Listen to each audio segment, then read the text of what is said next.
So let's sit down and talk about the leaks for version 6.2 banners, because this lineup has gotten a lot of people buzzing. I'll say this up front. None of this is officially confirmed, so take it as speculation until Hoyoverse gives us the real announcement.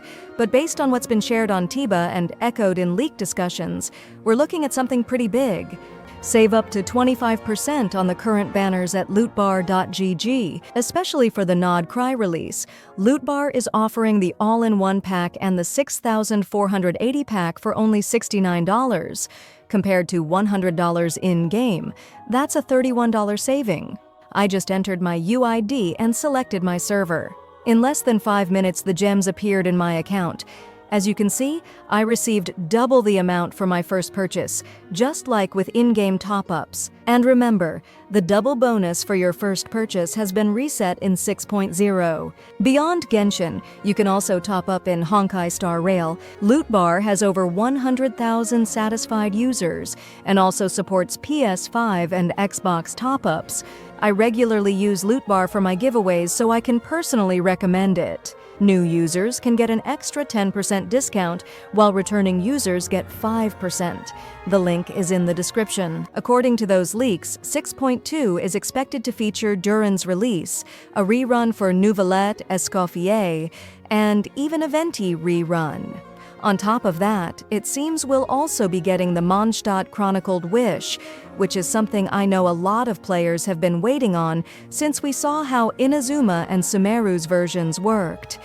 Now let's unpack what all of this actually means, starting with Duran, the star of this update. We've been talking about his leaked kit recently and whether he really is the so-called 5-star Xiangling that people have been memeing about. The fact that his release is lined up with a rerun of Nouvellette is honestly kind of wild, because Nouvellette is still considered one of the most dominant hydro damage dealers in the game.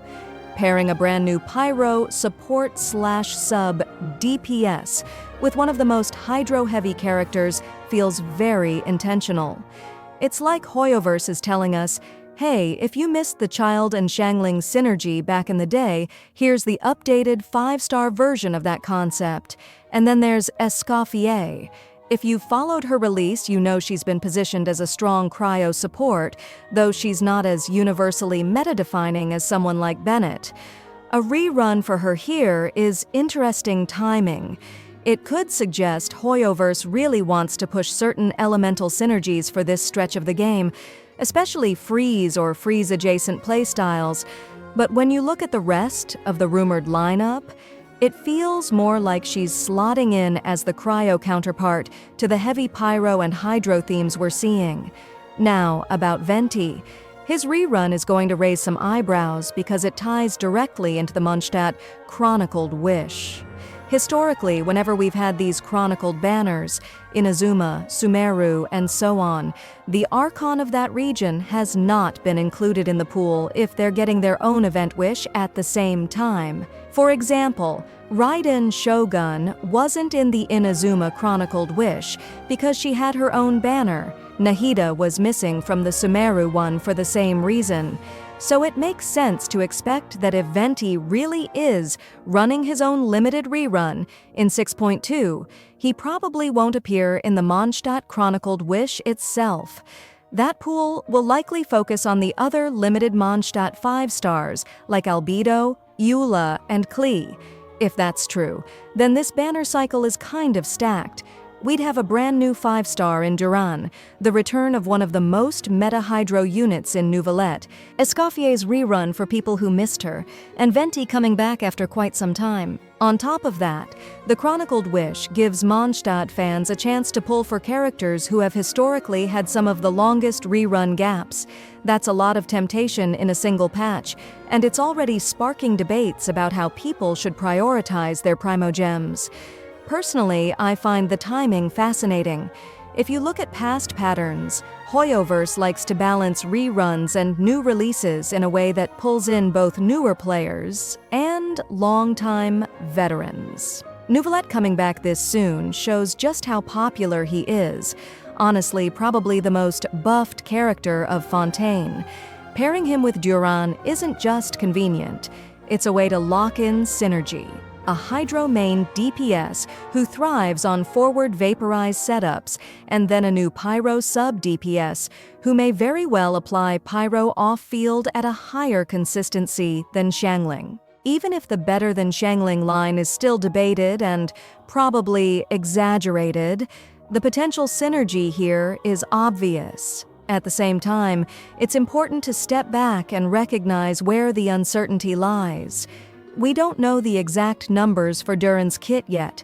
Things like his internal cooldown on Pyro application, whether his resistance penetration or buffs come baseline or are constellation locked, or how much energy recharge he's going to demand.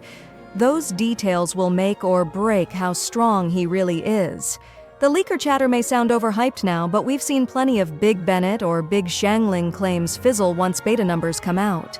So while this looks exciting, I'd be cautious about labeling any of it as meta-defining until we see hard data. Another thing worth talking about is timing. If Hoyoverse sticks to their usual 6-week schedule, version 6.2 should land right at the start of December, with schedule pointing to around December 3rd, though of course that's not confirmed until we see the livestream.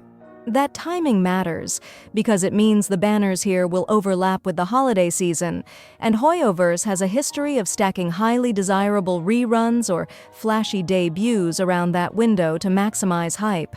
We've seen it back in Fontaine and even Sumeru, where the early winter patches always carried some of the most talked-about lineups. Of course, the big question is, how do players feel about this lineup?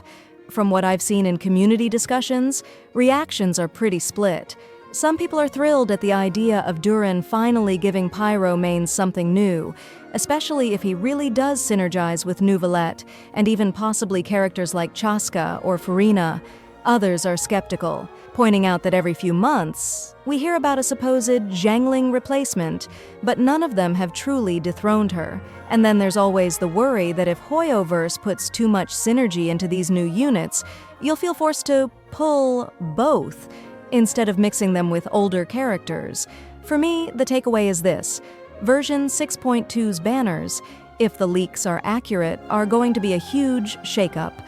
Whether you're saving for Duran, eyeing Neuvillette's rerun, or hoping to finally grab Eula or Albedo in the Mondstadt Chronicled Wish, there's going to be a lot of Primogem pressure here. It's one of those patches where you might have to make tough choices, and it's exactly why leak season stirs up so much debate. So let me throw it back to you.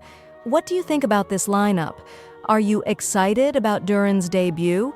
Or are you more cautious after seeing how many big Xiangling claims have come and gone? Do you plan on going for Neuvillette again, or saving your Primogems for Columbina in 6.3? And how do you feel about Venti rerunning at the same time as the Mondstadt Chronicled Wish? I'd love to hear your takes in the comments because honestly, community discussion around banners is half the fun of this waiting period. That's it for this breakdown of the 6.2 banner leaks.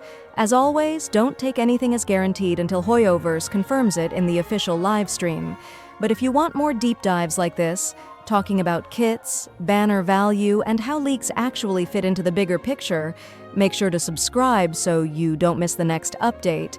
Thanks for hanging out, and I'll see you in the next one. Save up to 25% on the current banners at lootbar.gg. All you need is your UID and server. The link is in the description.